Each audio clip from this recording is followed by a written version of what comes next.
makita nimo din himang higala nga ang napulo ka sugo, ang Dios maoy mismo nagsuwat ana. Tudlo sa Dios maoy nagsuwat ana, dili tudlo ni Moises. Busa og mo ingon ka nga kanang napulo ka sugo, kasuguan ni Moises mao nay sayop nga dako kay wa kakabalo.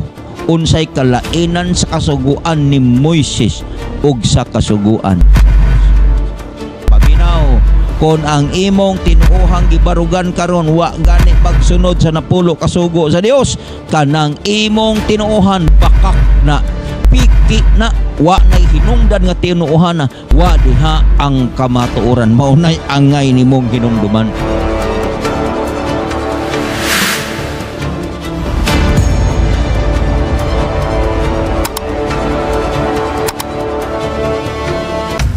Kumusta kamong tanan? Naglaon na pug ko nga naamo sa Kapiskay Panlawas sa diha magpadayon na punta sa pagtuon sa pulong sa Dios dinhi sa atong tulumanon ang matuod nga pagtulunan. Naglaom ko nga malipayon ka karon nga maminaw musud-ong musunod alang sa pagsugod sa atong tulumanon. Magampo ta mga higala Dios nga langit nun, ablihi among hunahuna og kasing-kasing sa pagsabot sa imong pulong, aron mahimo namo kining gabayan ug giya sa pag-alagad nga labing duol nimo. Salamat Ginoo sa pagtubag sa pag-ampo amo ning gisalig sa ngalan ni Hesus. Amen. Okay, ang tun-an nato karon ang napulo ka sugo sa Dios. Sa milabayng pagtuon ato natun-an nga ang napulo ka sugo o ang kasuguan sa Dios mao kini mga higala ang kananaang batayan sa paghukom sa Dios. Mao kini ang pasikaranan sa paghukom sa Dios. Unsa man ang katungdanan sa tanang tao sa kalibutan. Ecclesiastes 12:13 nag-ingon, kini mao ang katapusan sa butang, ang tanan na dungog na kadlo kay ang Dios ug bantay ang sugo, kay kini mao ang tibuok katungdanan sa tao. Ang napulo ka sugo ug ang pagsunod ini katungdanan kini sa tao sa kalibutan. Walay usa ka tawo nga makaiskapo sa iyang katungdanan. Mauna nga ang napulo ka sugo gitudlo kini sa Dios nga maoy katungdanan sa tao. Unsa ang napulo ka sugo sa Dios nga maoy katungdanan sa tao sa kalibutan? Ania?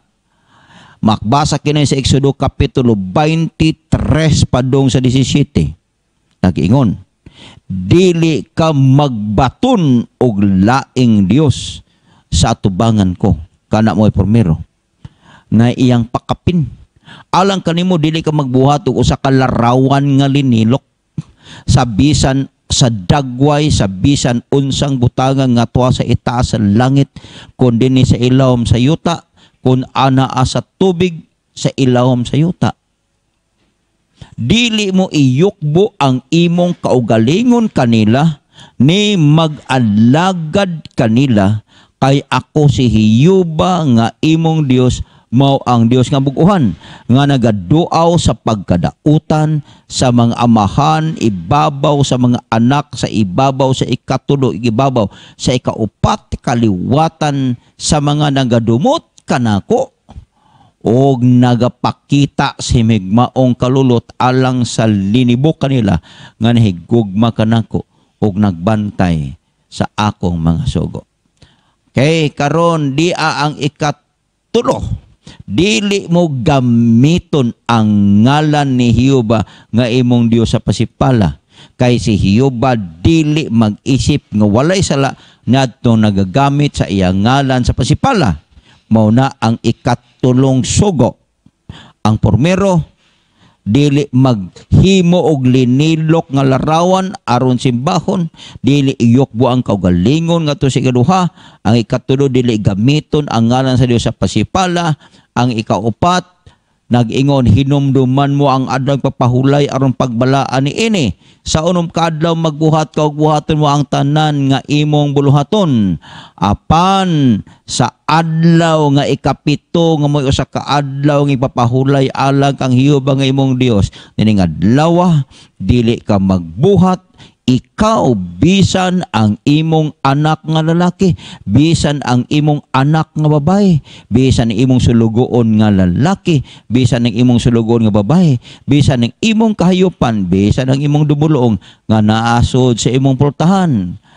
Kay sa unom kadlaw gibuhat ni Jehova ang langit ug ang yuta, ang dagat ug ang tanan nga nini, ug gipahulay sa kapito kaadlaw. Busa gipanalangyanan ni Jehova ang aday papahulay ug gibalaan niya kini. Okay? Mao to siya ang ikaupat nga sugo. Hinumduman ang adlaw nga igpapahulay.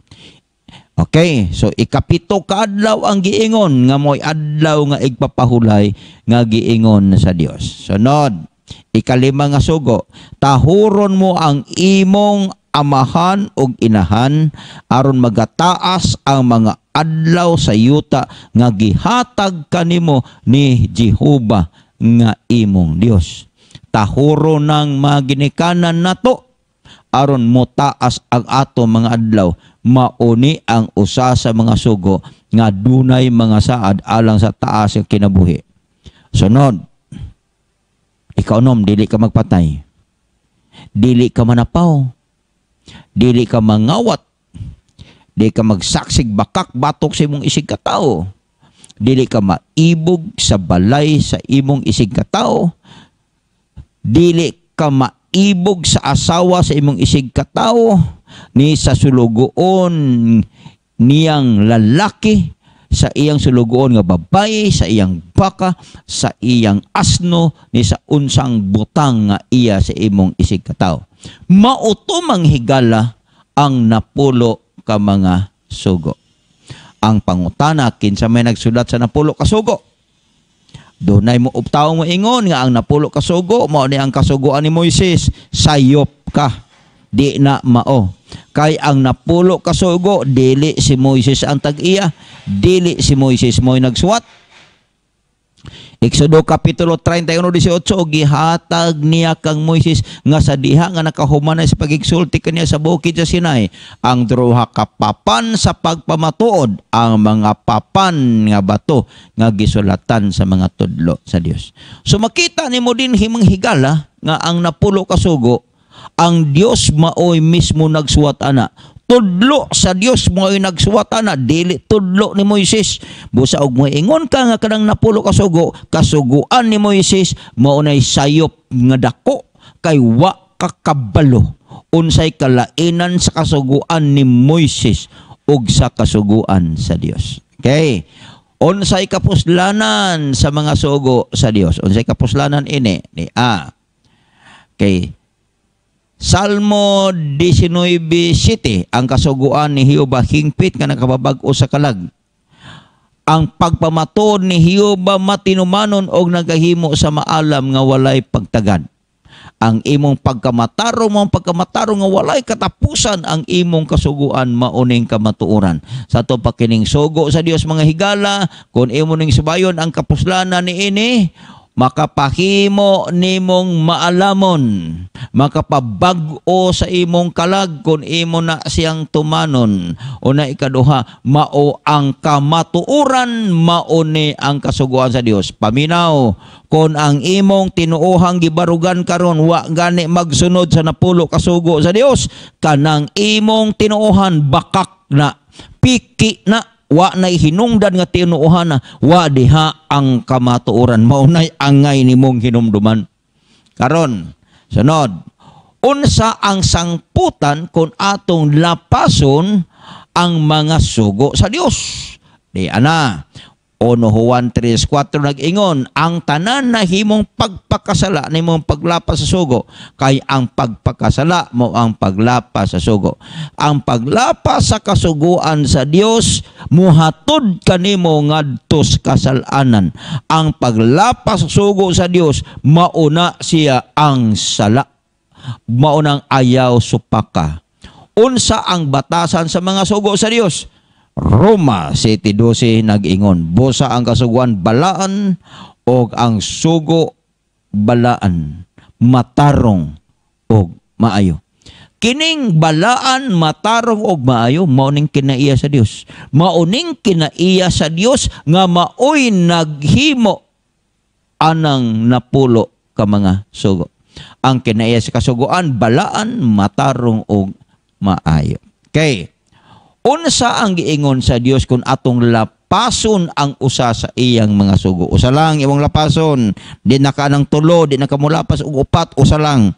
Unsay giingon niya? Santiago 2:10, kay bisan kinsa ang magabantay sa kinatibukan sa kasuguan apan makalapas siya sa usa ka baki ni ini, siya mahimong malinapason sa tanan. Usa lang sa napulo ka sugo ang imong lapason. Bisan wa ka mo patay kung ikaw na makaksama ra ang imong gilapas ang tanang kasuguan sa Dios. Mura ba nagkadina nga gibugto gani nimong usa ang gihigtan sa kadina haros tanan ay ang pagkabugto sa usa ka bakin sa kadina madiskaril ang tanan. Nasabtan naglaom ko kiniklaro alang kanimo. Karon gibungkag ba ni Hesus ang iyang mga sugo? Kaya din ay mga tao maingon nga gilapas ni Kristo, bakak na.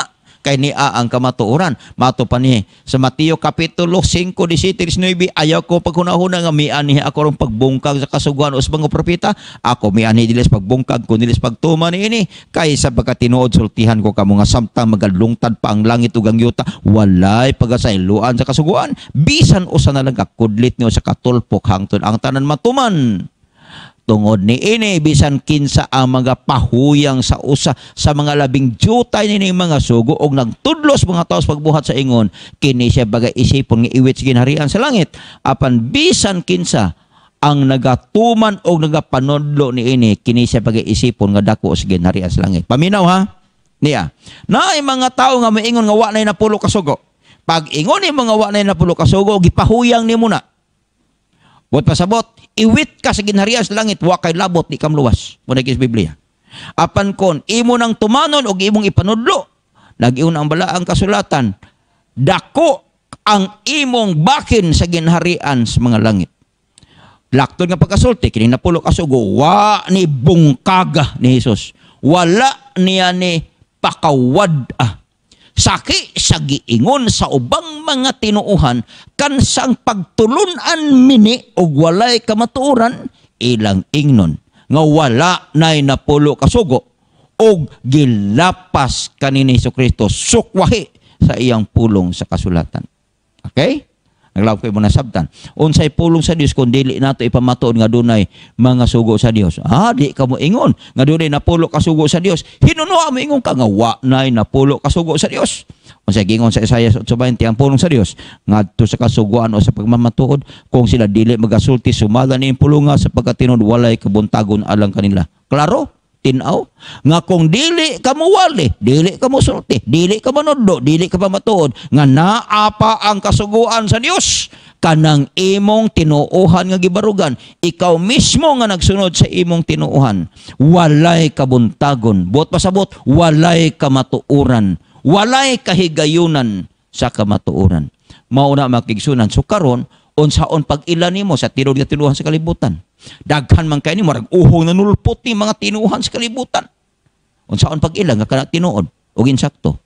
Kon magsugod na sila sulti nga tumanon ang napulo ka sugo, kon magsugod na sila wali og pamatuod nga sundon na napulo ka sugo, og magsugod na sila pagsulti pamatuod nga naapa ang napulo ka sugo, nakadungog ra ba ko karon sa akong kaubanan sa buhat nga daghan karon ang kabaro nako sa pagministeryo nga magsigigwali nga wa nay napulo kasugo sa Dios. Magbantay ka anang imong sinultihan kay ang isda kadaghanan kung bingwit ang hisgutan sa baba mabitkan. Kung mo ingong kagwa nay kasuguan di na tumanon bang pasabot lang nga mini ang imong pagtulunan.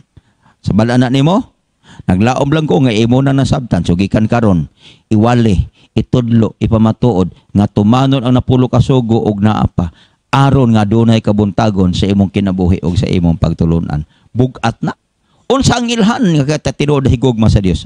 Nay daghang mga tawo sa kalibutan karon pakantahon nimo, pasultihon, pabalakon nimo maingon na higugma sa Dios. Ang uban mo ligid mo sayaw mo katkat sigig kanta I love you Lord ang pangutana unsa ilahan nga ikaw higugma sa Dios. Juan 14:15, kung nahigugma kamo kanako, bantay tumani ako mga sugo. Simple. Kung nahigugma ka sa Dios, kanang sugo sa Dios, imong tumanon. Ang sigig pang-ingon nga nahigugma sa Dios, apan wala magtuman sa iyang napulo ka sugo, o sa katataw nga pagpamakak sa layag og imong giilad ang Dios sa imong lingwaki og sa imong sinultihan. Apan ingnon ko ikaw, simple kayong argumento sa Dios. Ayaw kong istoryahe pinangis mong pulong. Ayaw kong bulatika ana kay kung tinuod ka nahigugma nako, ayaw na isulti. Buhata, tumana akong mga sugo. Ang pangutana, nahigugma ka ba sa Dios? Kay kung nahigugma ka niya, tumana ang iyang napulo ka mga sugo. Kay ang katumanan sa kasuguan, mao ang gugma. Atong idunga atong ulos magampo. Dios nga langit nun, salamat kay sa pulong among natun-an may tiwas na pulo ka sugo nga nagpabilin pa hangtod karon. O ang ilhanan sa matuod nga pagtulunan sa kalibutan. Usa ni ini mao pagtudlo, pagsunod nga anaa pa ang imong napulo ka sugo. Panalangini ang tanan nga namati karon. Pasaylo kami sa mga sala sa ngalan ni Jesus. Amen. Ako ikaw pasalamatan sa imong kanunay pagsunod sa atong tulumanon ang matuod nga pagtulon.